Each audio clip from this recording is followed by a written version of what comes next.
નમસ્કાર વિદ્યાર્થી મિત્રો, આજે આપણે ધોરણ 8 ગણિતની અંદર અભ્યાસ કરીશું.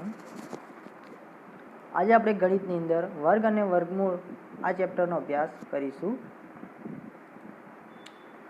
આપણે જોઈએ કે ચોરસનું ક્ષેત્રફળ બરાબર બાજુ ગુણ્યા બાજુ થાય છે, જે આપણે બધા આગળના ધોરણમાં ભણીને આવ્યા છીએ કે ચોરસનું ક્ષેત્રફળ બરાબર બાજુ ગુણ્યા બાજુ. હવે 1 સેન્ટીમીટર બાજુવાળા ચોરસનું ક્ષેત્રફળ શોધવાનું આપણે કહ્યું હોય તો આપણે સૂત્રમાં કિંમત મૂકીએ તો આપણે સમજી શકીએ કે 1 ગુણ્યા 1 કરવાથી 1 જવાબ મળે, એટલે કે 1 સેન્ટીમીટર બાજુવાળા ચોરસનું ક્ષેત્રફળ 1 થાય છે, 1 સેન્ટીમીટર થાય છે. 2 સેન્ટીમીટર બાજુવાળા ચોરસનું ક્ષેત્રફળ શોધવાનું કહ્યું હોય તો આપણે શું કરીએ કે 2 ગુણ્યા 2 એટલે કે 4 સેન્ટીમીટર. જે તે સંખ્યાને તે જ સંખ્યા વડે ગુણવાથી જે નવી સંખ્યા મળે તેને તે સંખ્યાનો વર્ગ કહે છે. એટલે કે આપણે અહીંયા જોયું કે આપણે 2 ને 2 વડે ગુણ્યા તો આપણને જવાબ 4 મળ્યો, એટલે કે તેના તે જ સંખ્યા વડે ગુણવાથી, એટલે કે 2 ને 2 જ વડે આપણે એના એ જ સંખ્યા વડે ગુણ્યા તો 4 જવાબ મળ્યો. તો જે 4 જે છે એ 2નો વર્ગ કહેવાય. 4 ને શું કહેવાય? 2નો વર્ગ. એટલે કે 2નો વર્ગ બરાબર 4 જવાબ થાય. કેમ કે 2 ને 2 વડે જ ગુણતા જે જવાબ મળે તેને તે સંખ્યાનો વર્ગ કહે છે. ત્યાર પછી આપણે કેટલીક સંખ્યાઓના વર્ગ જોઈએ તો કે 1નો વર્ગ કેટલો થાય તો કે 1 ગુણ્યા 1 એટલે 1. 2નો વર્ગ તો આપણે હમણાં જ જોયું કે 2 ગુણ્યા 2 બરાબર 4 એટલે 2નો વર્ગ 4. તેવી જ રીતે 3નો વર્ગ તો કે 3 ગુણ્યા 3 બરાબર 9 એટલે કે 3નો વર્ગ બરાબર 9. તેવી જ રીતે 10 સુધી આપણે સંખ્યાઓ આપેલી છે અને તેનો વર્ગ સામે આપેલો છે. તમે આને ધ્યાનથી જુઓ, જે વર્ગ આપ્યો છે ત્યાં બધી જ સંખ્યાઓનો એકમનો અંક જે છે એ 0, 1, 4, 5, 6 અથવા 9 છે. આ જે વર્ગ આપણને મળ્યા 1 થી 10ના, એની બધી જ સંખ્યાના એકમના અંક તમે જુઓ, કાં તો 0 હશે, 1 હશે, 4 હશે, 5 હશે, 6 હશે અને 9 હશે. પછી કે એક પણ વર્ગ સંખ્યાનો એકમનો અંક 2, 3, 7 અથવા તો 8 હશે નહીં. એક પણ જે આ વર્ગ મળ્યા આમાંથી એક પણ સંખ્યાનો એકમનો અંક એટલે કે જે છેલ્લે જે પાછળનો અંક હોય, જે છેલ્લો અંક, દાખલા તરીકે 36નો એકમનો અંક 6, 49નો એકમનો અંક 9, તો એ રીતે કોઈ પણ સંખ્યાનો એકમનો અંક 2, 3, 7 અને 8 છે નહીં. એનો મતલબ એવો થાય કે જે વર્ગ હોય, કોઈ પણ સંખ્યા જે પૂર્ણ વર્ગ હોય તો એના પાછળ 0, 1, 4, 5, 6 અથવા 9 હોય નહીં, હોય જ. અને જો એવું જરૂરી નથી કે જે સંખ્યાનો એકમનો અંક 4 હોય તે પૂર્ણ વર્ગ સંખ્યા હોય જ, પરંતુ જે સંખ્યા પૂર્ણ વર્ગ હોય ને એની પાછળ તો એકમના અંક 1, 4, 5, 6 અથવા તો 9 હોય જ. પરંતુ જે સંખ્યાનો એકમનો અંક 2, 3, 7 અને 8 હોય તે સંખ્યા ક્યારેય પૂર્ણ વર્ગ સંખ્યા હોય નહીં. જે સંખ્યાનો એકમનો અંક 2, 3, 7 અને 8 હોય તે સંખ્યા ક્યારેય પૂર્ણ વર્ગ સંખ્યા હોય નહીં. પૂર્ણ વર્ગ સંખ્યા એટલે જે આપણને કોઈ પણ સંખ્યાનો વર્ગ કરીએ અને જે સંખ્યા મળે એને પૂર્ણ વર્ગ સંખ્યા કહેવાય. દાખલા તરીકે આ જે અહીંયા છે 1, 4, 9, 16, 25, બરાબર, તો આ બધી પૂર્ણ વર્ગ સંખ્યાઓ કહેવાય. જુઓ, એવું આપેલું છે કે નીચે આપેલી સંખ્યાનો પૂર્ણ વર્ગ સંખ્યાઓ છે. નીચે આપેલી જે સંખ્યાઓ છે એ પૂર્ણ વર્ગ સંખ્યાઓ છે, અને જો છે તો તમને કેવી રીતે ખબર પડી? તો સૌપ્રથમ આપણે જોઈએ કે આપણને 1057 આપેલા છે, બરાબર. હવે આપણે આગળના જે રકમમાં જોયું હમણાં જ આગળની સ્લાઇડમાં કે જે સંખ્યાની પાછળ એકમનો અંક 2, 3, 7 અને 8 આપેલો હોય તો તે સંખ્યા પૂર્ણ વર્ગ સંખ્યા હોય નહીં. તો આની અંદર એકમનો અંક આપણને કેટલો આપેલો છે? 7, એટલે કે 1057 એ પૂર્ણ વર્ગ સંખ્યા છે નહીં, બરાબર. જુઓ, જે સંખ્યાના એકમનો અંક 2, 3, 7 અથવા 8 પૈકી હોય તો તે ક્યારેય પૂર્ણ વર્ગ સંખ્યા હોય નહીં, બરાબર. ત્યાર પછી બીજો જે રકમ આપેલી છે એ આપણને આપેલી છે 23,453. તો આ સંખ્યાનો એકમનો અંક 3 છે, તો માટે આ પણ પૂર્ણ વર્ગ સંખ્યા છે નહીં.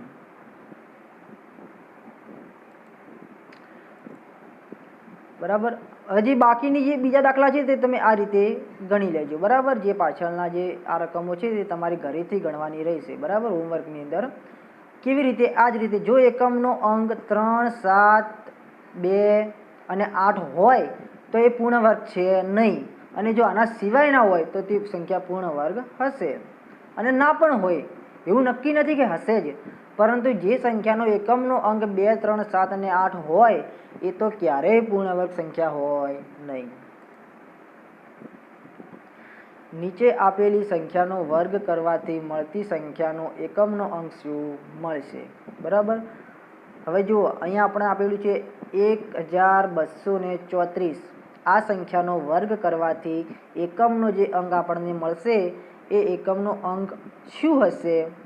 હવે આવું આપણને જ્યારે શોધવાનું હોય ત્યારે આપણે હમણાં તો એવું ભણ્યા કે કોઈ પણ સંખ્યાને તેના તે જ સંખ્યા વડે ગુણવાથી તે સંખ્યાનો વર્ગ મળે છે.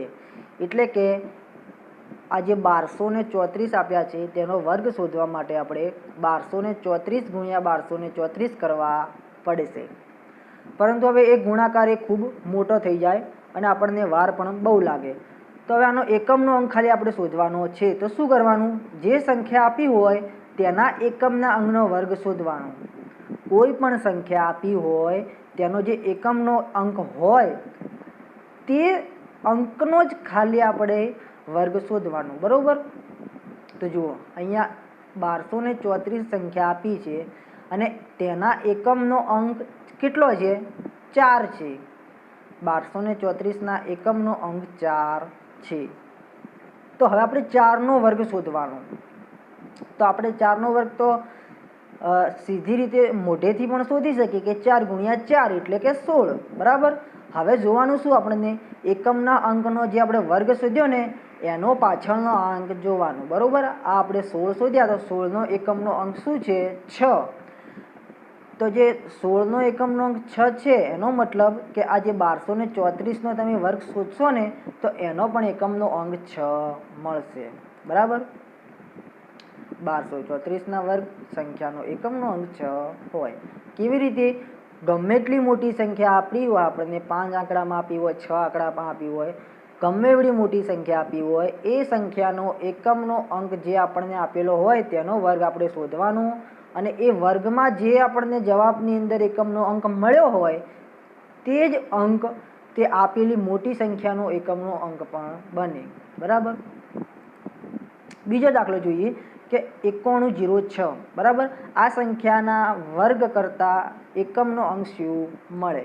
તો આપણે શું કરવાનું? સૌપ્રથમ 9106નો જે એકમનો અંક 6 છે તો આપણે 6નો વર્ગ કરીએ. તો 6નો વર્ગ કરીએ તો 6 ગુણ્યા 6 એટલે 36. બરાબર.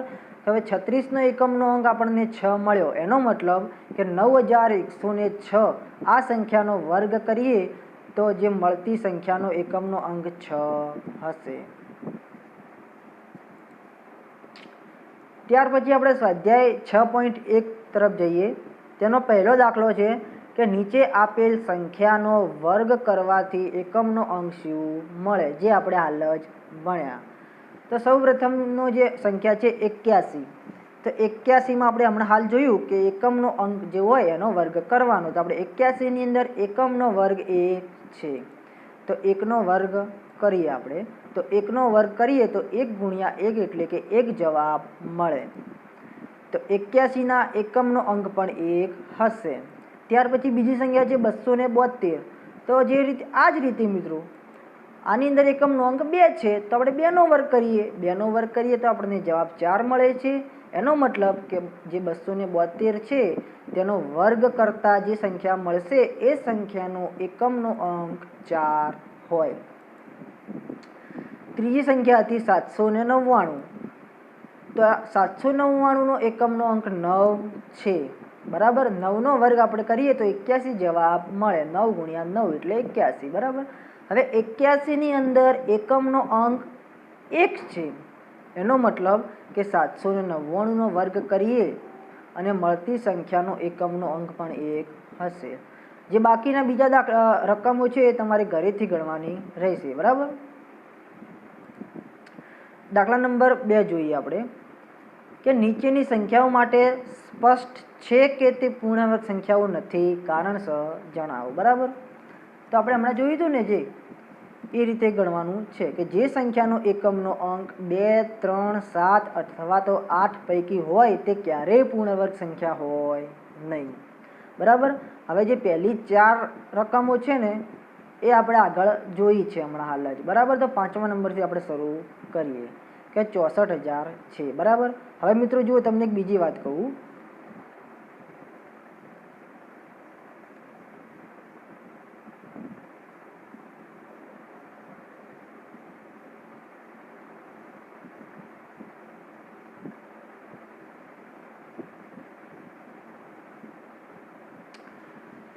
કે જ્યારે એકમનો અંક 0 હોય અને તમારે જોવું હોય કે આ સંખ્યા પૂર્ણ વર્ગ છે કે નહીં, તો તેના માટે તમે શું કરશો? તો જુઓ, આ 10 જે છે, 10નો વર્ગ કેટલો થાય? 100 થાય. બરાબર. એનો મતલબ કે 1નો વર્ગ તો 1 જ આવે, અને 1 0 હોય તો જ્યારે તેનો વર્ગ કરીએ એટલે પાછળ 2 0 આવી જાય. બરાબર.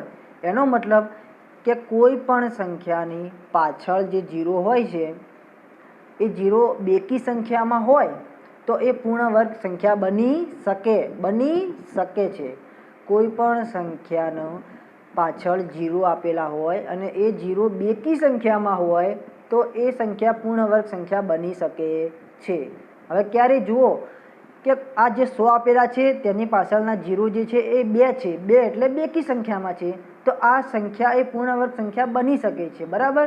પછી આપણે બીજું શું ચેક કરવાનું કે 0ની આગળનો અંક પહેલો જે હોય એટલે કે 1 જે છે એ 1 માટે ચેક કરવાનું. તો આપણે અહીંયા જોયું કે બધી જ સંખ્યાઓનો એકમનો અંક જો 1 હોય તો આ બધી સંખ્યાઓ વર્ગ બની શકે. તો આની અંદર તો પહેલાં આપણે જોયું કે 2 0 છે, તો હા છે. અને 0ના આગળનો જે આપણે અંક હોય એ 1 છે, અને 1 જે હોય એ આપણે આની અંદર સમાવેશ કરીએ છીએ. એટલા માટે 100 જે છે એ પૂર્ણાંક સંખ્યા છે. પરંતુ આપણે આ હમણાં હાલ જે દાખલો જોયો એની અંદર કેવું હતું જુઓ તમે, 64,000ની આપણે રકમ આપેલી હતી.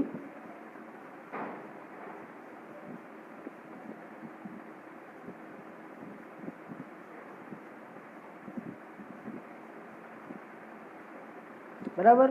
તો અહીં આપેલ સંખ્યાનો એકમનો અંક 0 છે, પરંતુ હવે આપણે 0 હોય એટલે શું જોવાનું કે 0ની જે સંખ્યા છે એ એકી છે કે બેકી છે. હવે અહીંયા કેટલા 0 આપેલા છે? 3 0 આપેલા છે. એટલે 3 0 એટલે એકી સંખ્યા. તો જ્યારે પણ પાછળ 0 આપેલા હોય ને એ એકી સંખ્યામાં આપેલા હોય તો તે સંખ્યા પૂર્ણ વર્ગ સંખ્યા બની શકે નહીં.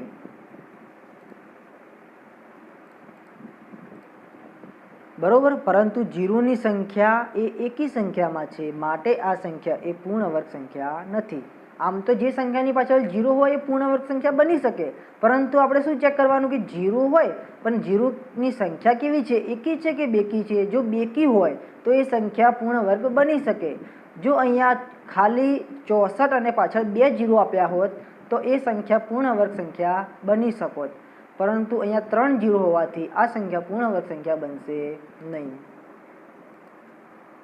ત્યાર પછી બીજી રકમ છે 89,722. બરાબર. તો હવે જુઓ, આનો એકમનો અંક 2 આપેલો છે. હવે આપણે જોઈએ કે જે સંખ્યામાં એકમનો અંક 2, 3, 7 અને 8 હોય તો એ સંખ્યા પૂર્ણ વર્ગ સંખ્યા બની શકે નહીં. તો આનો એકમનો અંક 2 છે, માટે 89,722 એ પૂર્ણ વર્ગ સંખ્યા બની શકશે નહીં. બરાબર. જે આગળના જે રકમો છે એ તમારે ઘરેથી ગણવાની રહેશે. કઈ? તો કે 222 0 0 0 અને 50 50 50. આ જ રીતે મિત્રો ગણવાની રહેશે તમારે. બરાબર.